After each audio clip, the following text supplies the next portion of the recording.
Bonjour et bienvenue sur cette vidéo de présentation du logiciel OpenRocket. Je suis Antoine, je suis un animateur de la section espace du Fab Lab de Château-Thierry et cette vidéo est faite pour ceux qui ne connaissent pas le logiciel et qui aimeraient le prendre en main rapidement. Avant tout, un petit mot sur ce logiciel. Comme son nom l'indique, c'est un logiciel qui est libre, open.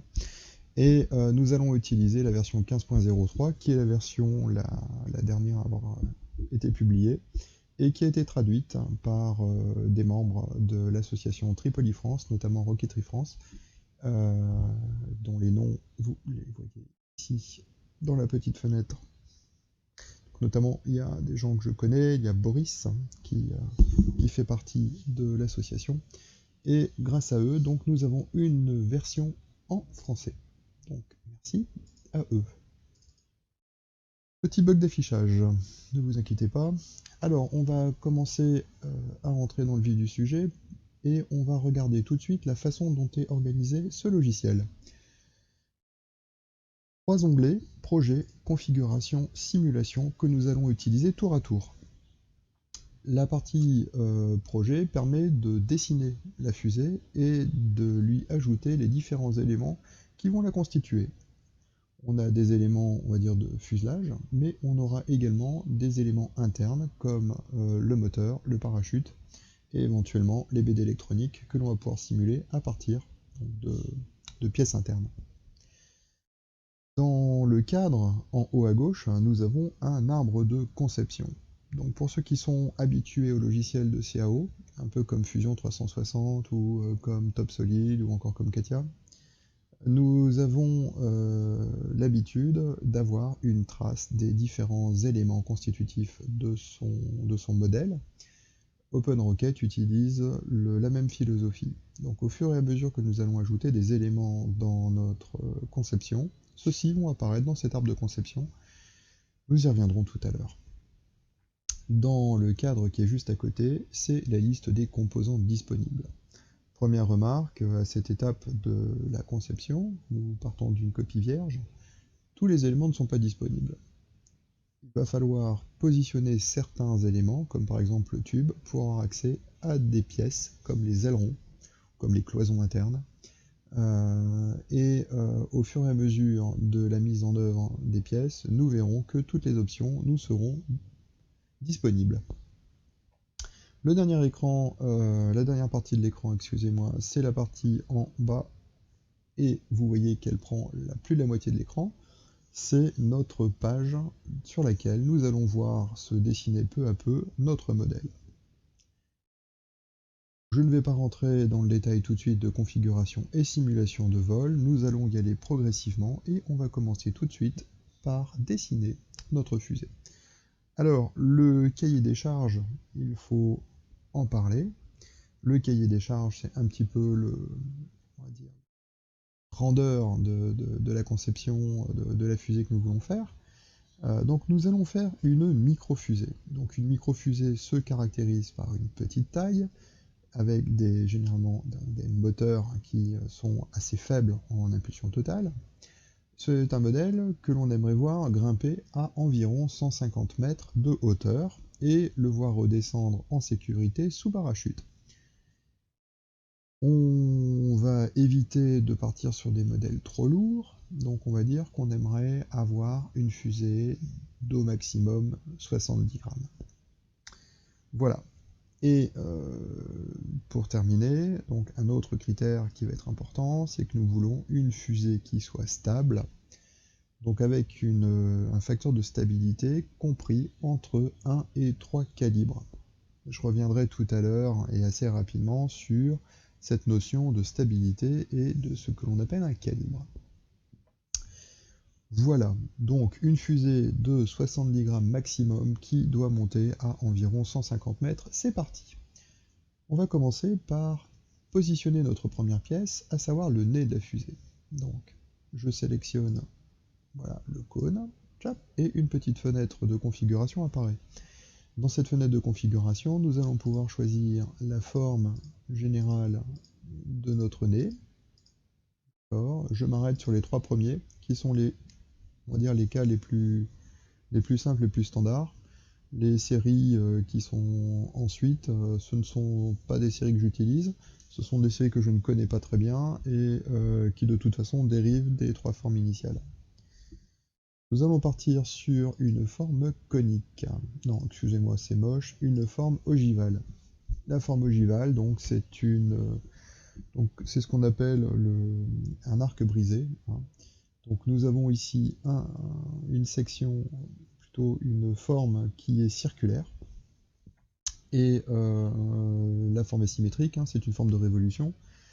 Nous avons ici une tangente au corps de la fusée, d'accord, et ici donc nous avons une pointe. Voilà. À chaque fois que vous allez choisir un élément de construction, vous allez avoir un petit texte qui décrit la pièce, et vous allez aussi avoir différents paramètres qui vont permettre d'ajuster la fusée, l'élément. Alors, on a dit une fusée pas trop lourde, nous allons partir sur une longueur donnée de 7 cm. Ici, on est en centimètres, mais on pourrait très bien basculer en millimètres. D'ailleurs, en mécanique, on parle plutôt volontiers en millimètres qu'en centimètres. Et nous allons utiliser un tube standard, comme ceux qui sont distribués par Planète Science sur ses activités microfusées. Et ce sont des tubes qui ont un diamètre extérieur de 2,1 cm ou encore 21 mm. Voici. L'épaisseur de la paroi. Ça va être utilisé quand on veut faire des nez évidés. Mais nous allons partir du principe que notre nez va être en balsa, tourné et plein. Et donc dans ce cas-là, on va mettre l'épaisseur de la paroi au maximum. Donc le maximum 1 cm, c'est de manière à ce que au diamètre maximum, donc les deux parois se rejoignent et donc hop, on va obtenir un nez plein. Voilà, aspérité bouchée, donc tac tac tac, ça nous permet donc d'avoir l'effet nez plein, et vous voyez que en bas on a une indication sur la masse de la pièce, 8,85 grammes, et cette masse, donc c'est la résultante du volume que nous venons de créer et du matériau utilisé. Le matériau, nous n'y avons pas encore touché. Si vous regardez un petit peu la liste, un certain nombre de matériaux ont déjà été rentrés dans le logiciel, dont le balsa, qui est un bois très léger, 0,17 g par centimètre cube, et que nous allons utiliser. La dernière entrée pour cette partie du nez, ça va être la finition. Et vous voyez que nous avons le choix entre plusieurs états de surface qui sont définis en micromètres. Alors, la rugosité, dans le cas présent, donc je pense que si on laisse le curseur de la souris, voilà, si on laisse le curseur sur le champ, vous voyez que la valeur indiquée est la hauteur moyenne de la rugosité de la surface, c'est-à-dire la moyenne entre les creux et les pics de votre état de surface. Alors, on va très certainement utiliser un tour ou une perceuse et un papier abrasif fin pour l'obtenir. Donc on va estimer que nous sommes sur une rugosité moyenne, non peinte, donc 150 microns. Bon, mais vous verrez que c'est assez peu influent parce que les microfusées sont des modèles qui ne vont pas très vite comparativement à d'autres modèles, et que les effets de la rugosité sont assez négligeables par rapport au reste. Le reste étant la masse et les positionnements des différents centres de la fusée que nous verrons tout à l'heure. A-t-on fini? Non, pas totalement, parce que le nez que nous avons dessiné va être difficile à emboîter sur un corps, donc on va créer un épaulement. Donc l'épaulement, on va le faire apparaître en mettant une longueur. Hop, voilà. Ça va être cette partie-là. qui va permettre l'emboîtement sur le corps de la fusée. Alors, le design de cette partie nécessite d'avoir présélectionné le corps que vous allez utiliser. Je l'ai dit tout à l'heure, nous allons utiliser un tube classique de 21 mm de diamètre extérieur, et le diamètre intérieur se situe à 18 mm. Pour la longueur,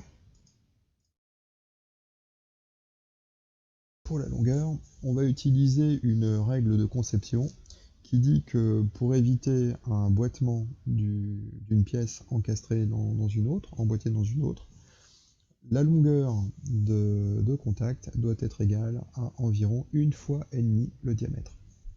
Donc on est sur un tube d'environ 20 mm de diamètre, donc 1,5 fois, ça va nous faire un 30 mm, voici. Et encore une fois, nous allons dire que ceci est plein. Voilà, donc je mets l'épaisseur au maximum.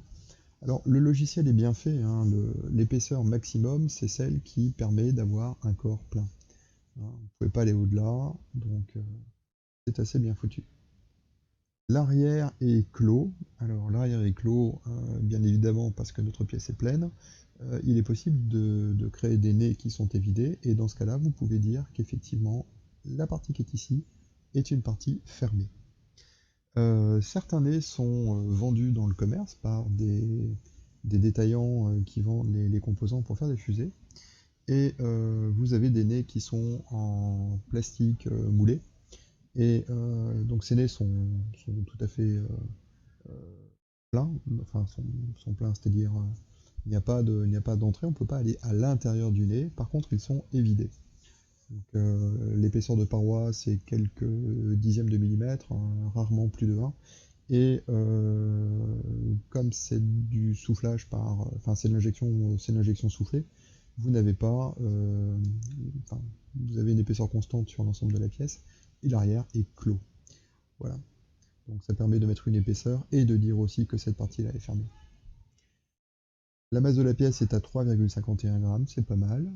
Nous avions d'autres champs à notre disposition que nous n'avons pas utilisés, mais je vous en parle. Vous avez un onglet qui s'appelle Forcer la valeur. Alors, forcer la valeur, c'est quoi? C'est que une fois votre nez fabriqué, en respectant scrupuleusement les dimensions que nous venons de fixer, vous mettez la pièce sur la balance et vous obtenez une masse différente. Alors pourquoi? Parce que bon, le balsa, c'est pas une matière qui est complètement normée, hein. Je pense que suivant la qualité du bois, vous pouvez avoir des balsas plus ou moins lourds. Donc il est possible de corriger la masse en forçant la valeur. Et par exemple, si après réalisation, vous avez 4 grammes au lieu de 3,51, il est tout à fait possible de forcer la valeur à 4 grammes. Nous n'allons pas le faire. L'onglet suivant, c'est l'apparence, c'est-à-dire qu'on peut par exemple utiliser d'autres couleurs pour, d'autres couleurs pour votre dessin. Ça peut être intéressant sur des modèles un peu compliqués où vous allez avoir une nomenclature de plusieurs pièces. Là, c'est pas forcément notre cas, on va utiliser les couleurs standards. Et l'apparence, le moteur graphique du logiciel permet d'avoir à un moment des rendus 3D. Donc, très joli, surtout quand on veut faire une présentation, un dossier de présentation de son modèle. Donc il est tout à fait possible d'appliquer une texture. Donc en allant chercher, excusez-moi, un modèle de texture en JPEG ou en .png ou autre, donc un fichier graphique, et de l'appliquer sur la surface du nez. Encore une fois, nous n'allons pas l'utiliser. Le dernier onglet permet de mettre un commentaire. Bien. Un dernier mot avant de quitter cette fenêtre. Vous avez en haut à droite choisir une pièce prédéfinie. Donc, je vous l'ai dit tout à l'heure, on a des détaillants qui vendent des composants pour fabriquer des fusées. Donc vous pouvez tout à fait acheter votre nez plutôt que de le fabriquer, et il y a des chances que vous le trouviez dans la liste fournie. Alors les catalogues ne sont plus mis à jour, mais il y a peut-être des initiatives de personnes qui continuent à renseigner ces catalogues. Donc Vous pouvez donc choisir un nez acheté et vous pouvez, pour vous faciliter le travail, cocher cette case de manière à limiter la liste aux nez qui sont compatibles avec les dimensions que vous venez de fixer. Bon, c'est pas complètement exact, hein, mais là par exemple, on a sorti des nez dont les longueurs sont pas forcément bonnes, mais en tout cas les diamètres se rapprochent de ce que l'on vient de mettre. Bon, j'annule parce que ce n'est pas ce que nous voulons faire, et je vais fermer de manière à continuer la conception. Une fois que le nez est positionné, vous avez deux symboles qui apparaissent. Donc ce sont les centres qui vont permettre de déterminer la stabilité de la fusée. Le premier en bleu, c'est le centre de gravité, c'est là où va s'exercer la gravité. Alors la gravité sur la planète Terre, c'est une accélération verticale qui va de haut vers le bas. C'est ça qui nous permet de rester accroché à la planète, découvert par Newton, je pense que tout le monde connaît. Donc le centre de gravité, c'est aussi appelé le centre de masse. Et la masse de la fusée va donc s'appliquer sur ce point. C'est une théorie très largement acceptée. Et le deuxième point, c'est le centre de portance, ou le centre de poussée latérale. Et là, c'est plutôt un centre d'application des efforts aérodynamiques. C'est-à-dire que suivant la surface de votre fusée, suivant le choix que vous allez faire au niveau des ailerons, ce centre va se balader.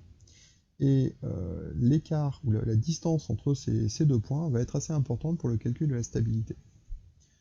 Bon là, il est trop tôt pour tirer une quelconque conclusion de notre affaire, hein, vu que nous n'avons pas mis toutes les pièces.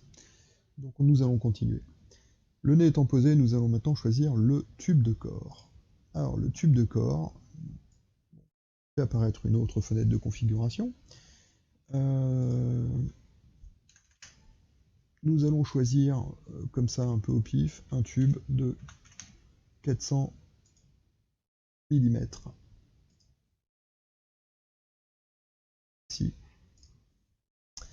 Vous apercevez que le diamètre externe a été mis à 2,1 cm ou 21 mm.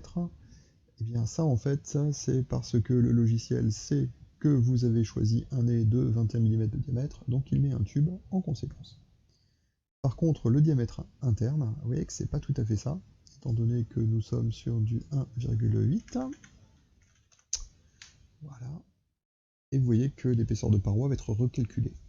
Donc les deux champs sont liés, hein, quand vous changez l'un ou l'autre, vous allez répercuter sur le champ que vous ne changez pas la dimension de manière à ce qu'on reste dans la cohérence du modèle. Donc on voit que ce corps de 400 mm nous a fait projeter le centre de gravité beaucoup plus à droite de la fusée, alors que le centre de poussée latérale, le centre de portance, est resté inchangé. Bien, on prend pour l'instant comme acquis cette information. Nous verrons ensuite comment bouger ce centre de portance qui, pour l'instant, est très mal positionné par rapport à la stabilité. Alors, la stabilité, si vous êtes un petit peu curieux, excusez-moi, vous voyez qu'elle a changé. Les valeurs qui sont en haut à droite de votre schéma de conception vous donnent la position depuis la pointe du nez du centre de gravité et du centre de portance, et la stabilité. Alors que les deux distances sont exprimées en centimètres pour le centre de gravité et le centre de portance, vous voyez que la stabilité est donnée en calibre. Alors, le calibre, sachez-le, retenez-le, c'est le diamètre extérieur de la fusée. D'accord? Donc 10,1 calibre, c'est en fait égal à 10,1 fois 21 mm. Et c'est 10,1 fois 21 mm, donc on va dire quasiment 210 mm. Ben en fait, c'est la différence entre les 24,4 et les 3,24 cm. D'accord? La stabilité, c'est la distance entre les deux centres. Et nous avions dit dans notre cahier des charges que nous cherchions une stabilité comprise entre 1 et 3. Je vais ajouter un petit détail, il faut absolument que le centre de portance soit à droite du centre de gravité. Pourquoi, comment? Simplement parce que si vous ne respectez pas cette règle, vous avez beau avoir une stabilité qui numériquement soit correcte, vous aurez un effet désastreux sur la stabilité de votre fusée qui risque de faire des tire-bouchons. Avons-nous tout choisi? Alors, le matériau, c'est du carton, on reste là. Et là par contre, les cartons qui sont, les tubes en carton qui sont distribués, vendus par Planète Science, ne sont pas bruts, hein. On a une peinture. Alors je n'ai pas été voir quelle était la rugosité de cette peinture, mais on peut estimer que l'état de surface est plus fin que le nez en Balzac que nous avons choisi tout à l'heure. Ah, encore une fois, d'autres options s'offrent à nous, et nous allons les utiliser. La partie moteur est très importante. À partir du moment où vous positionnez un tube, le logiciel va se poser la question si ce tube est destiné à recevoir un moteur ou pas. Dans notre cas, microfusée, c'est ce tube qui effectivement va enfermer le moteur. Donc on va cocher, cette pièce est un porte-moteur. Et en cochant, donc vous avez libéré plusieurs autres options. La première, c'est le positionnement du moteur. Donc en fait, vous avez le droit de rentrer le moteur, c'est-à-dire que de faire en sorte que la tuyère, la fin de la tuyère ne soit pas affleurante à la fin du tube, mais vous pouvez la laisser dépasser ou la re-rentrer un petit peu. Voilà, c'est ça, c'est ce à quoi correspond ce champ. Et vous avez aussi l'option allumage. L'option allumage, donc soit vous estimez que le moteur se lance tout seul au lancement, d'accord, ou alors après une charge d'éjection. Et ça, c'est intéressant, c'est quand on va faire des fusées multi-étages pour indiquer que le deuxième moteur, il ne démarre pas automatiquement au lancement de la simulation, mais bien après la première charge d'éjection, de manière à ce que tous les moteurs ne partent pas en même temps dans la simulation. D'accord ? Donc nous, on va choisir au lancement, comme ça, il n'y a pas d'ambiguïté. Ici, vous avez la possibilité de mettre un délai. On ne va pas en mettre. D'accord ? Vous voyez qu'en plus, ici, vous avez une petite croix qui dit « Le paramètre peut être écrasé dans chaque configuration de vol ». Il vous indique également que le projet actuel n'a qu'un étage. Des étages peuvent être ajoutés en cliquant sur « Nouvel étage ». Voilà. Alors, le nouvel étage, pas où il est, mais là, vous voyez qu'on est bien sur l'étage 1. Ça, ce sera l'objet, peut-être une vidéo sur les modèles un petit peu plus complexes. Là aussi, vous pouvez forcer les valeurs, soit la masse, soit le centre de gravité, donc exactement la même chose que ce que nous avions sur le nez, et également l'apparence, et vous pouvez rajouter un commentaire. Pour notre cas, c'est terminé, c'est bon. Donc voici une fusée qui commence à ressembler un peu plus à une fusée, et notre arbre de conception s'étoffe au fur et à mesure. Alors j'ai sélectionné le tube de corps dans mon arbre de conception de manière à pouvoir voir ce que l'on va pouvoir lui adjoindre. Et comme je le disais tout à l'heure, et bien voilà, l'ensemble des options, l'ensemble des pièces, maintenant complètement tout est disponible. Et notamment, nous avons des choses qui vont nous intéresser, à savoir les ailerons. Donc vous avez trapézoïdal, elliptique ou forme libre. Et les tubes. Donc, ici, nous avons des tubes fins, et ici, nous avons des tubes de guidage. Alors, le tube de guidage, ce sera intéressant d'en parler, sur des petites fusées pour que la fusée soit guidée sur ses premiers centimètres au moment du départ moteur. La fusée va être guidée en coulissant sur une tige. Alors, ça peut être ni plus ni moins qu'une bête tige en acier étiré d'un diamètre 6-7 mm. Et ça permet en fait à la fusée de ne pas tomber au moment du lancement, hein, et de transformer votre fusée en missile. Et ça permet au moment de la sortie de rampe d'avoir déjà une vitesse. Et ça c'est important parce que plus votre fusée va avoir de la vitesse en sortie de rampe, et moins elle sera sensible aux effets aérodynamiques et notamment les rafales de vent. Vous imaginez que si on n'avait pas de dispositif de guidage, si on pose la fusée bêtement sur un table, sur une pierre, sur une brique, je ne sais quoi, elle serait très sensible à une rafale, et comme c'est un modèle qui va être relativement peu stable parce que la base sur laquelle on la reposerait est quand même très petite, ça veut dire qu'il y a de grandes chances que la fusée tombe au moment crucial de la mise à feu du moteur. Bref, continuons. Donc on va choisir des ailerons trapézoïdaux. Alors, la fenêtre est un petit peu plus conséquente. La première chose que nous allons regarder, c'est la géométrie de nos ailerons. Vous pouvez fixer le nombre d'ailerons. Alors 2, 3, 4, 5. Faut pas chercher la complexité, hein. On fait souvent 3 ou 4 ailerons. 2, c'est pas suffisant. 2, ça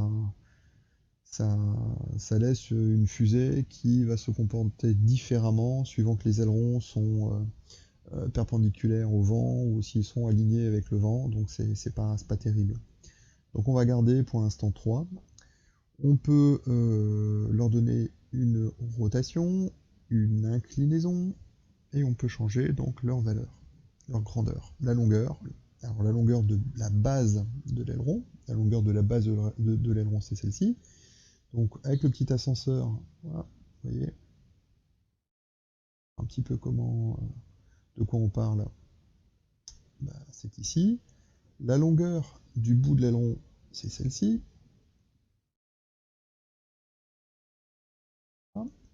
La hauteur, bah voilà, hein, plus simple.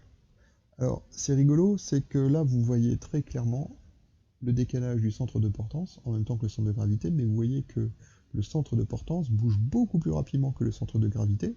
Le centre de gravité, lui, n'est affecté que par la masse que l'on vient mettre à l'extrémité droite de la fusée. Par contre, le centre de portance, on voit qu'il est beaucoup plus sensible à la variation de dimension. C'est qu'en fait, plus vos ailerons vont être grands, alors, plus vos ailerons vont être grands, et plus vous allez attirer le centre de portance, vous voyez, au niveau de ces ailerons. Et au contraire, plus vous allez les diminuer, et plus ils vont repartir vers la gauche. Ok, alors, pour l'instant, on ne va pas affiner complètement, on ne va pas essayer de chercher une stabilité à 3 parce que votre fusée telle qu'elle est n'est pas complète, d'accord? Donc tant que le centre de gravité n'est pas fixé, ça ne sert à rien de jouer avec les différents paramètres. Donc on va les laisser tranquilles. Par contre, on va dire tout de suite que la coupe de l'aileron est de type airfoil. Alors qu'est-ce que c'est la coupe de l'aileron? C'est la section. La section, c'est-à-dire que si vous regardez votre aileron, non pas dans ce sens, hop, mais dans celui-ci, donc là vous voyez qu'il a une forme très carrée, d'accord? C'est pas très joli, surtout pas très aérodynamique, et une coupe, une section en airfoil veut dire qu'ici en fait vous allez être arrondi, et que plus vous allez partir vers l'extrémité opposée de votre aileron, et plus celui-ci va s'affiner, de manière à ce que le bord de fuite soit presque une lame, très très fine. Donc on appelle ce bord le bord d'attaque, et celui-ci le bord de fuite. Voilà. Et l'épaisseur, donc hop, 3 mm, bah, c'est pas mal. Par contre, on va pas choisir du carton, on va dire qu'on va utiliser du contreplaqué de bouleau. Le contreplaqué de bouleau, c'est un contreplaqué qui est de couleur très claire, qui se coupe très bien avec des machines de découpe laser. Donc dans un Fab Lab, vous trouvez ce type de machine. C'est très léger et c'est un peu plus résistant que le carton. Voilà. Est-ce qu'on va le peindre? On va dire que oui. Tous les ailerons. Vous avez le root fillet. Alors le root fillet, je me suis jamais... c'est en fait le... J'ai jamais tellement utilisé, hein, mais c'est si vous voulez... Alors, Si vous souhaitez mettre donc à la base de votre aileron un rayon, vous pouvez tout à fait lui dire d'en mettre un. Alors, est-ce que dommage, ça n'apparaît pas sur le schéma. Ça n'apparaît pas sur le schéma, et je regarde un petit peu ce qu'on a comme matière. Bon, à la base, hein, ça pourrait être de la colle, par exemple. Vous pouvez faire un congé de colle le long de l'aileron pour dire que ça va le rigidifier, le solidifier au niveau de son accroche. Bon, je vois que on n'a pas de colle. Bon, on peut la rajouter, hein, ceci dit, toujours possible. Bon, dans notre cas, nous n'allons pas utiliser ces paramètres, on les laisse à 0. Alors, deux options, pareil, je vous en parle, on ne va pas les utiliser. Séparer les ailerons, ça veut dire par exemple faire des ailerons qui ne seraient pas tous les mêmes. Par exemple, sur une fusée 4 ailerons, parce que sur 3 ça n'a pas de sens, mais vous pourriez dire qu'il y a 2 grands, 2 petits, ou des choses comme ça. C'est plus un effet de style que réellement on va dire un choix technique, hein. Au contraire, vous risquez d'avoir un déséquilibre et donc d'avoir une fusée qui ne soit pas, on va dire, isotrope en termes de comportement, et ça veut dire que suivant son orientation par rapport au vent, elle aurait plus ou moins d'effets. C'est-à-dire que ce serait une fusée un peu hasardeuse. L'autre bouton, par contre, est plus intéressant, c'est convertir en forme libre. Alors, forme libre, c'est quoi? Eh bien, dans le choix des pièces, vous avez ici un aileron de forme libre. Et comme le dessin vous le montre, c'est un aileron qui est plus compliqué qu'un aileron trapézoïdal, sur lequel vous pouvez mettre des points d'inflexion. Là, par exemple, ça ressemble davantage à une aile d'avion qu'à un aileron.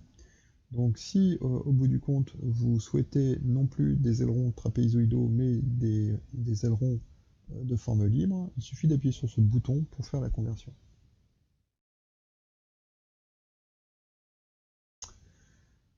Alors en base des ailerons, on va pas en parler parce que sur une microfusée il n'y a pas lieu, mais quand les ailerons traversent le fuselage, et c'est le cas notamment pour des fusées de diamètre plus gros, vous pouvez paramétrer cette section traversante. Donc on va pas en parler parce qu'on va pas pouvoir l'illustrer. Sur une fusée aussi petite, ça va pas être possible. Encore une fois, on peut forcer la masse, on peut forcer le centre de gravité, donc de la pièce, l'apparence et encore une fois commentaire. Tout va bien, on continue.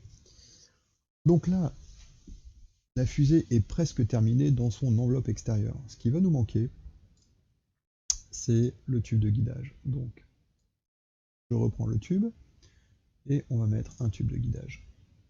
Le tube de guidage, 3 cm de long, pourquoi pas. Diamètre extérieur, 0,8, ça me paraît mieux. C'est un peu le diamètre des pailles. Et diamètre interne, 0,7, voire ça va être 0,75, une paille. Alors les pailles, je parle des pailles plastiques que l'on utilise pour boire les sodas, les boissons. Elles sont encore en plastique, mais si vous n'êtes pas au courant, une loi est passée il y a quelques mois qui vise à interdire la distribution et la commercialisation des pailles en plastique, car il faut penser à la planète. Des équivalents en carton se trouvent et devraient donner les mêmes résultats en termes de fonction pour les microfusées. Donc là j'ai pris le cas, alors pris le cas, hop, voilà, je corrige un peu. J'ai pris le cas d'une paille en plastique, donc avec un plastique relativement fin. Ok, c'est bon. Alors là, il est mal placé, donc avec le curseur, je vais le ramener à côté des ailerons. Voilà, plus 12 cm, et je dis qu'il est en...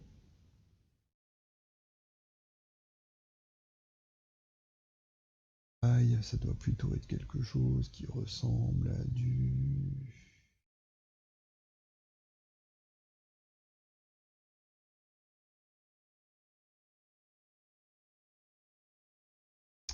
Bon, c'est pas du polycarbonate, hein, mais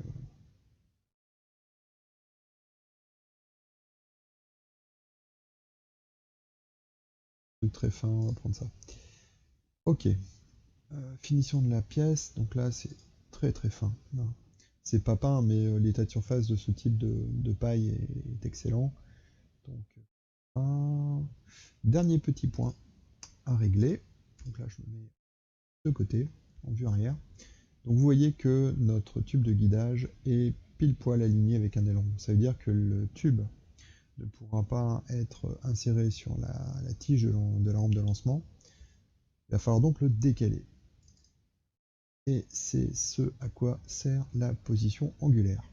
Alors, rappel de trigonométrie, un cercle fait 360 degrés. Si on le divise en 3, donc chaque secteur au niveau de nos ailerons fait 120 degrés.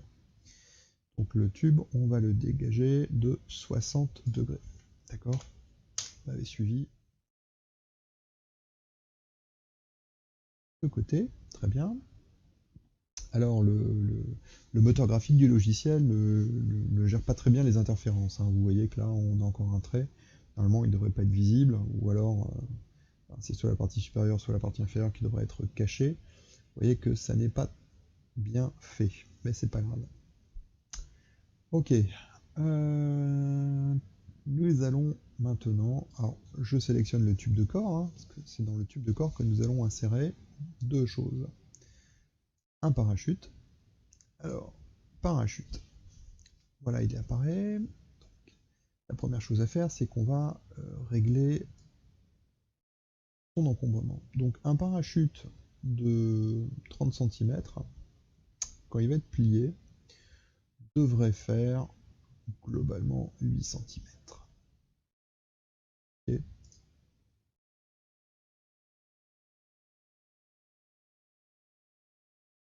On va s'insérer dans le tube, donc le tube qui fait 1,8 cm de diamètre intérieur.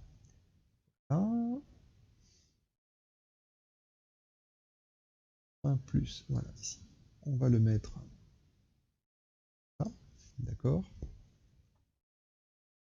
Là, c'est l'enveloppe du parachute plié, d'accord. Le parachute, donc, c'est un parachute hémisphérique. Un parachute hémisphérique de 30 cm. Donc là, c'est la valeur proposée. Alors, comment on règle le diamètre du parachute? En fait, dans la partie simulation, on va avoir la courbe de la vitesse de descente de la fusée après le dépotage du parachute. Donc en fonction de celle-ci, on avisera si le diamètre est suffisant ou pas. D'accord? Pour l'instant, on ne va pas y toucher. Par contre, on va tout de suite lui dire que il est en polyéthylène fin. Donc, on utilise généralement des sacs poubelles propres, hein, s'il besoin de le préciser, pour tailler sa toile de parachute. On va la relier avec 6 suspentes, donc ça c'est ok. Et la longueur des suspentes, alors il y a une petite règle, hein, qui dit que la longueur des suspentes est égale à une fois et demie le diamètre du parachute. Donc dans le cas d'un diamètre 30 cm, c'est-à-dire que c'est entre 30 et 45 cm. On va prendre le maximum 45 cm. Ça va pas être de la corde élastique. On va utiliser du nylon tressé de 1 mm. Ok. Alors le reste, on n'y touche pas. Par contre, on dit que le déploiement de ce parachute, c'est la première charge d'éjection de cet étage. Tout à fait. Très bien. Position sur le périmètre. Ça, par contre, je ne suis pas certain. Ok, d'accord. Mettre un parachute externe. Bon. Ok, on n'y touche pas. On peut encore une fois forcer la valeur et le centre de gravité, comme tout à l'heure et sur les autres composants. Nous ne le faisons pas. Marche. Donc dans notre arbre de conception, le parachute, le type de guidage, tout ça, c'est bien là. La dernière chose qui va nous manquer, c'est le cordon. Alors, ils appellent ça cordon amortisseur.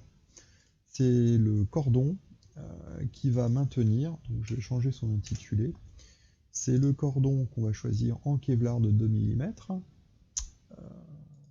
un diamètre emballé de 1,8 cm sur 8, voilà.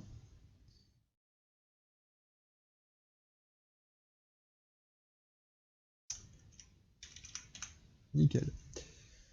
Donc ce cordon va faire la liaison entre le parachute, le tube et le nez. D'accord, de manière à ce que l'ensemble des pièces redescendent toutes ensemble. La notice de sécurité de Planète Science indique bien qu'il ne faut pas qu'il y ait d'éléments de la microfusée qui retombent en chute libre.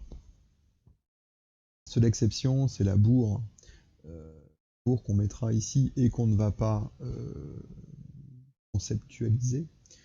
On va pas la mettre sur le plan.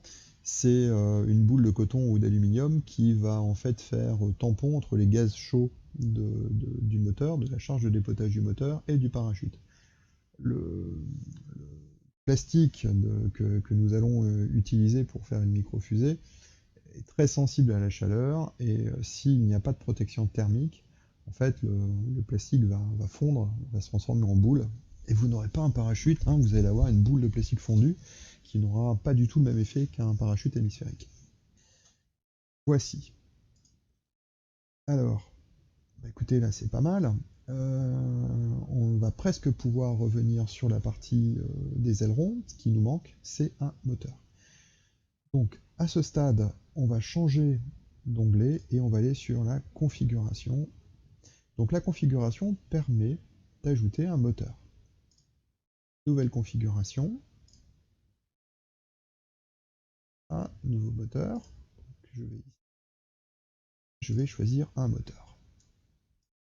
Alors, frustration hein, pour les Français, c'est que contrairement à des pays plus, on va dire plus libres en termes de moteur fusée, tout du moins, nous avons un choix qui est relativement limité.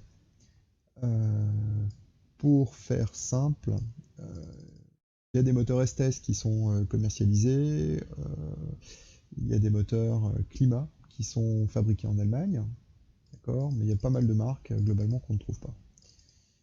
Alors pour éviter de se faire mal, dans les fabricants des moteurs, je sélectionne Climat. Climat qui est un fabricant allemand qui vend par correspondance et qui vend donc ces moteurs. Voilà. Alors les moteurs, je n'ai pas encore expliqué, c'est pas le but de la vidéo, mais il faut savoir que globalement les moteurs sont classés par une désignation en une lettre et 2 chiffres. La lettre donne l'impulsion, donc c'est-à-dire la puissance du moteur, hein, avec le chiffre. Donc ça c'est un couple qui va désigner la puissance moteur. Et il y en a un troisième qui n'est pas figuré ici directement, et qui va correspondre à la mèche lente entre la fin de combustion de la charge propulsive du moteur et la charge de dépotage. Alors, si nous allons faire un petit tour sur le site de Climat.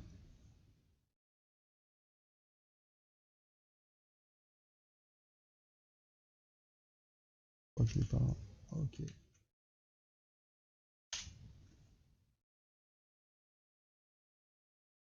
Alors on va traduire.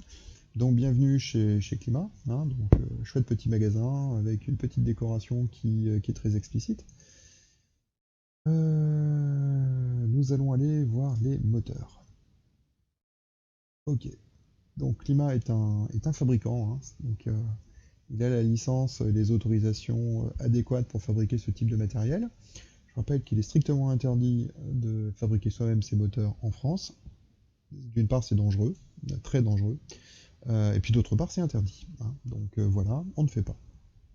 Et puis de toute façon il y a des gens qui connaissent très bien leur boulot et qui en vendent, donc on va s'en satisfaire. Bien, si on prend un moteur, Voilà, par exemple, les moteurs B4, vous voyez qu'ils sont déclinés en 3 versions, B4.0, B4.4 et B4P. Alors le B4.0, c'est un moteur qui ne dispose pas de charge de dépotage, mais qui n'est pas scellé à la fin. C'est-à-dire qu'à la fin de la combustion de la charge, vous allez quand même avoir une espèce de petite flamme qui va sortir par l'arrière du tube, qui peut endommager un parachute, mais qui en tout cas n'est pas suffisante pour dépoter un parachute. Le B4P, P comme plug qui veut dire boucher. Donc là, on est sur un moteur, donc pareil, hein, la puissance est exactement la même, sauf que on a scellé l'extrémité du moteur avec un petit bouchon en ciment réfractaire, ce qui fait qu'il n'y a rien du tout qui va sortir. Donc ces moteurs sont utilisés notamment quand vous avez de l'électronique à bord et que vous avez un système de récupération qui se déclenche autrement que par une charge de dépotage. Ici le B4.4, donc c'est un moteur qui va nous intéresser. Pourquoi? Parce que une fois que la charge de propulsion est terminée, vous allez avoir 4 secondes avant le dépotage, la charge de dépotage. Donc c'est une mèche lente de 4 secondes. Ah, donc on vous dit que le moteur fait 70 mm de long pour un diamètre de 18 mm, donc c'est très bien parce que c'est le diamètre interne de notre tube. Une impulsion totale de 5 Newtons secondes. Hein, ça veut dire qu'il va... Alors c'est une valeur tout à fait théorique, hein, mais ça veut dire que ce moteur va développer 5 Newtons pendant une seconde. Voilà. La durée de la poussée, c'est 1,2 secondes. La temporisation, 4 secondes. Et la poussée est d'environ 4 newtons. Alors vous allez dire, quelle est la différence entre le 4 et le 5? Alors, avec un petit peu de chance...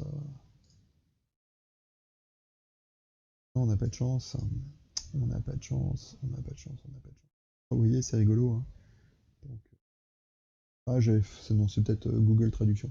Je vais dire, c'est des commentaires en français. Alors, le B4.0... En fait, il y a des courbes. Ouais, voilà. Voici. Donc là, c'est la gamme donc du A6 au D9. Donc nous, on est... Pour l'instant, là, on regarde le B4. Donc c'est la courbe orange. Donc vous voyez en fait que nous allons avoir une pointe de poussée. Et ensuite, ça va diminuer. D'accord? Ils disent que globalement, la charge, l'impulsion moyenne, elle est de 4 newtons, d'accord, mais on voit qu'on va passer par un maximum à 8 newtons. Voilà. Et au bout de 1,2 secondes, le moteur ne fonctionne plus. On a une tempo de 4 secondes, ce qui fait qu'à 5,2 secondes, on aura la charge de dépotage. Voilà, c'est tout à fait simple. Alors, vous voyez qu'ici, on a des données moteurs, ENG à télécharger.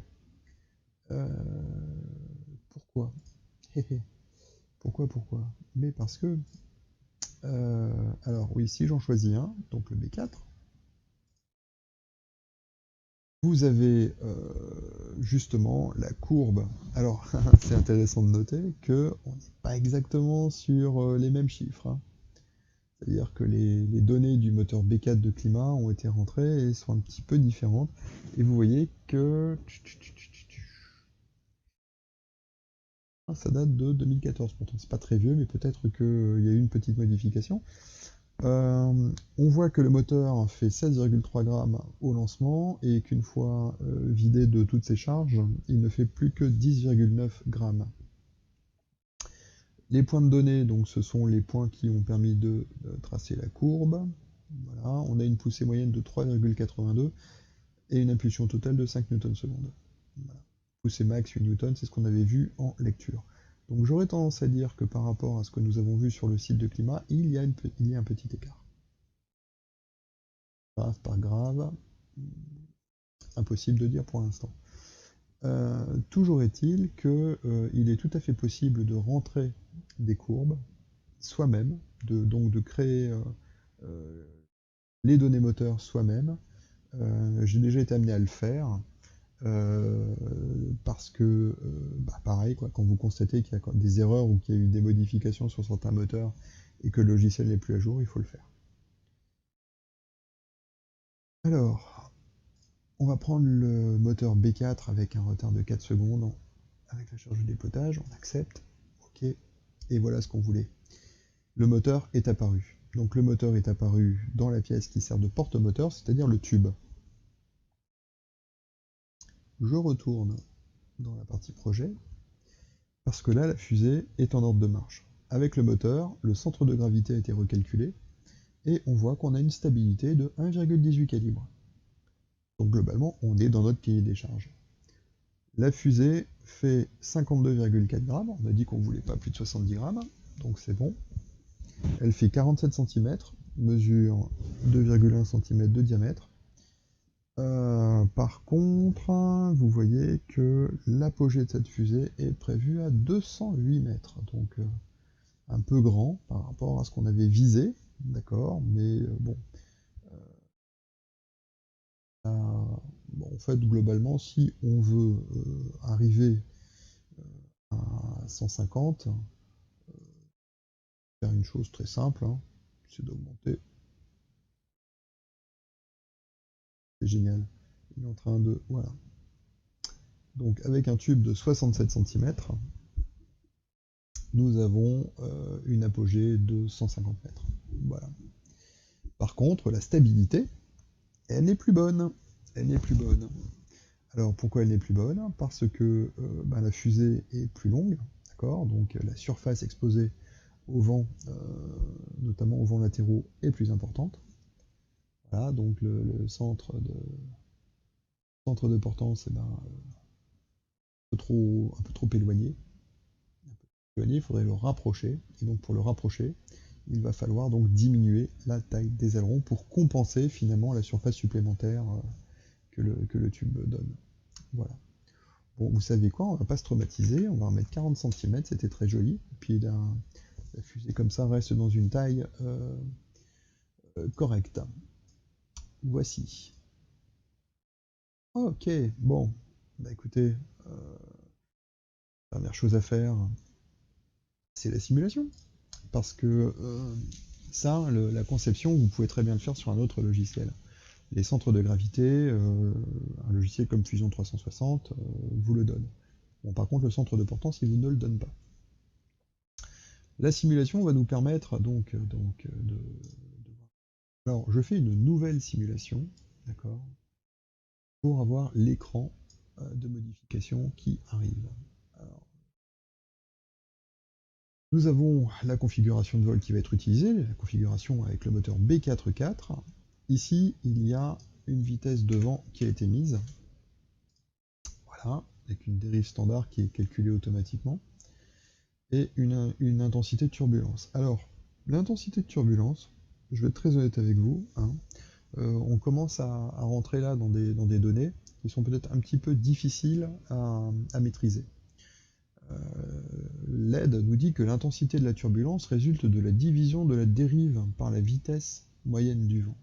D'accord? Et la dérive, c'est la vitesse du vent. Alors la vitesse du vent est le double écart type de la moyenne dans 95% des cas. D'accord, bon. Bon, ok. Donc là, on commence à toucher un peu les choses bizarres et sur lesquelles, finalement, c'est peut-être un peu délicat d'aller trifouiller. La direction du vent, 90 degrés, bon, ça c'est si jamais vous voulez faire un... D'ailleurs, je sais pas, ça sert pas à grand chose. On tire les fusées face au vent, avec un angle d'inclinaison qui doit être de 85 degrés, donc on va dire 5 degrés par rapport à la verticale minimum. Donc CF, les consignes de sécurité données par Planète Science. Et la rampe de lancement, donc là, au Fab Lab de Château-Thierry, on a deux rampes. On a une rampe de 190 mm de 190 cm qui est utilisée pour des modèles un peu lourds, jusqu'à 1 kg. Et on a une tige de 1 mètre qui est utilisée pour les micro-fusées. Donc on va mettre une longueur de 1 mètre pour la rampe de lancement, ce sera déjà mieux. Et ça, c'est le site de lancement. Hein. Donc là, c'est les coordonnées GPS, enfin les coordonnées suivant le système cartésien de notre point de lancement et son altitude relative par rapport au niveau de la mer. Ok, on utilise les conditions atmosphériques standards, mais on peut tout à fait utiliser d'autres conditions.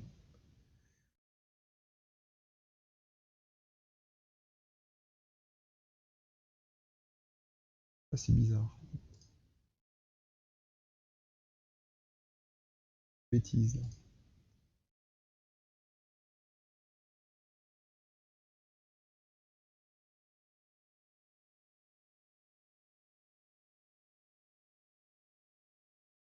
Ok, bon, je vais voir. Bon, là par exemple, on va faire un tir à 22 degrés. Ça me paraît mieux. Ouais, il y a quelque chose qui.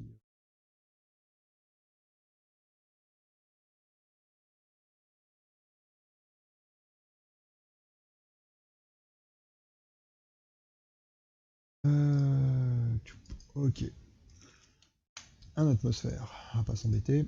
Ok, bien. Donc là, alors les options de simulation.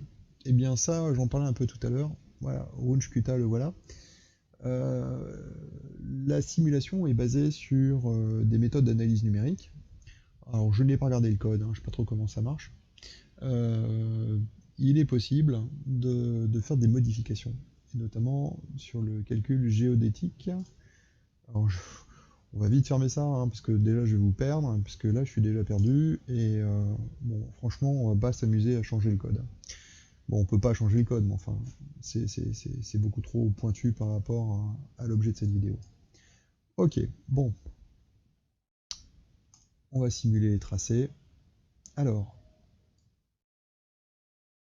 l'intérêt de ce logiciel, c'est de permettre d'avoir accès à des valeurs de simulation que l'on peut choisir. Alors, l'axe des X, c'est le temps. Ça, faut pas trop changer, c'est plutôt pas mal. Et vous voyez qu'on peut changer. L'axe des Y, l'axe des ordonnées, donc on peut faire apparaître un certain nombre d'informations. Alors, qu'est-ce qui est utile de faire apparaître? C'est l'altitude, la vitesse, l'accélération, mais on peut aussi en rajouter d'autres. Donc là, j'ai appuyé sur nouveau type de tracé de l'axe Y, et je vais par exemple sélectionner la distance latérale en mètres. Ok, donc là on voit que les axes sont mis en automatique, très bien. Et je vais indiquer dans les événements de vol que je veux voir clairement apparaître. Charge d'éjection, ok. L'allumage du moteur, tout ça, ok. Alors à quoi ça correspond? Le mieux c'est d'aller voir directement sur le résultat. Voilà. Donc on a les quatre axes demandés, l'altitude, l'accélération, la vitesse et la distance latérale. Et on a des, vous voyez ici, là, des droites qui ont été tracées, des droites verticales, euh, qui se rapportent aux événements qu'on a sélectionnés. Toujours, je suis désolé, hein, mais toujours un peu de mal avec la souris. Voilà, c'est pas très intuitif le pilotage sur cette courbe. Bien, bref.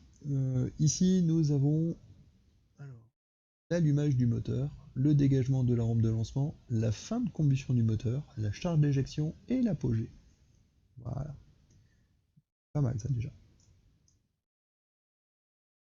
On voit que l'altitude, eh bien, l'altitude, elle est pas mal, hein. Voilà. Donc l'apogée, donc c'est l'altitude maximale. On voit qu'on est pas loin des 208, 209 mètres. C'est beaucoup plus que ce qu'on avait imaginé, mais enfin c'est bien. Et on voit que la charge de dépotage, elle se fait un petit peu avant. Bon, mais vraiment, là on est dans l'épaisseur du trait, hein, vu les précisions du calcul par rapport à la réalité, on va dire que c'est plutôt bien. Donc les 4 secondes sont suffisantes pour nous amener sur l'apogée. Donc là on a un tir qui va vraiment être intéressant. Et ensuite on voit l'altitude qui va décroître très doucement. On voit que le vol de la fusée c'est environ 60 secondes, 1 minute. Alors la vitesse que l'on va retrouver en vert, voilà.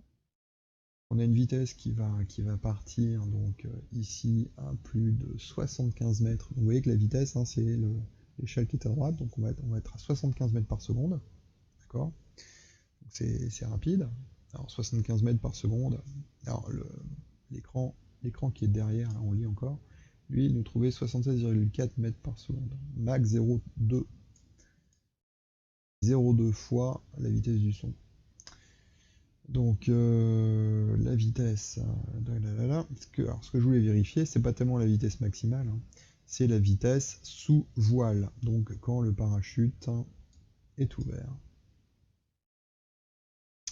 Et là, on voit que sur une vitesse de descente qui est aux environs de 4 mètres par seconde. Donc vitesse négative, hein, forcément. Forcément. C'est une vitesse vers le bas. 4 mètres par seconde, c'est vraiment très sécurisé. Il est conseillé d'avoir une vitesse de chute entre 5 et 15 mètres par seconde. Maintenant, par expérience, 15 mètres par seconde, ça fait beaucoup et vous avez quand même des chances de voir votre fusée s'abîmer. Ce qui fait qu'on a un temps en l'air qui est relativement important. L'accélération, très rapidement on l'a mis. Bon, on voit que l'accélération va aller jusque 135, 136 mètres par seconde carré. Alors c'est beaucoup, c'est beaucoup. La fusée va vraiment accélérer beaucoup sur le début. Alors, à quoi sert l'accélération? Bon, sur des modèles un peu plus gros où vous avez des pièces en mouvement ou des pièces qui ne sont pas complètement fixées, tout ce qui bouge dans la fusée va subir cette accélération. Un principe fondamental de la dynamique, somme des forces égale la masse fois l'accélération, donc un objet qui fait 1 kg par exemple, sur une accélération de 10 mètres par seconde au carré, va prendre donc 10 newtons. Voilà, 10 newtons, c'est pas mal. Que là, on n'est pas sur une accélération de 10 mètres par seconde au carré, on est sur une accélération de 120, 130 mètres par seconde carré. Donc, faut faire attention. Ça veut dire que, par exemple, c'est une accélération qui pourrait décrocher des éléments qui sont mal maintenus, pouvoir faire bouger des câbles, des choses comme ça. Bon, là, on est vraiment sur une fusée simple, hein, on va pas s'en en préoccuper, mais enfin, c'est l'intérêt de cette courbe. On voit que la phase la plus traumatisante, ça va être le décollage, et il faut absolument qu'au décollage, tout tienne. La courbe jaune, c'est la courbe que j'ai rajoutée, c'est la distance latérale en mètres. Alors, qu'est-ce qu'elle nous dit? Elle nous dit deux choses. Alors, la distance, c'est ici, hein, ok, échelle de droite. La fusée va remonter au vent. Elle va s'éloigner d'une trentaine de mètres de son point de tir. Voilà, du pas de tir, 30 mètres. 30 mètres en remontant au vent. Et quand le parachute va se déployer, la fusée va repartir dans l'autre sens. On voit là, elle revient sur ses pas, et puis après, elle va dépasser le pas de tir, et donc la fusée va atterrir derrière le pas de tir. Elle va atterrir même 80 mètres plus loin. Alors, comment peut-on juguler cet effet? C'est simple. Là, je ferme ça, d'accord, je supprime la simulation, je mets supprimer, effacer. Ok. Paf. Je retourne dans mon projet et je vais chercher le parachute.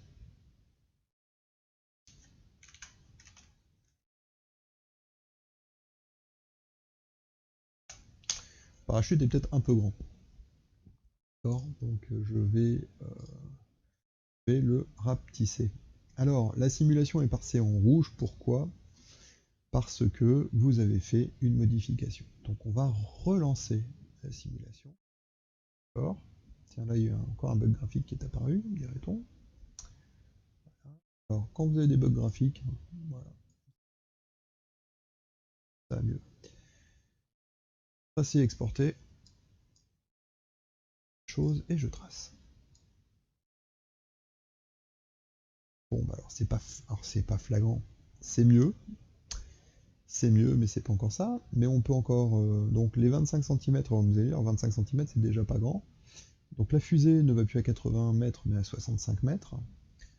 Elle est un petit peu plus rapide, mais légèrement plus. D'accord. Donc on va tailler dans le vif, hein.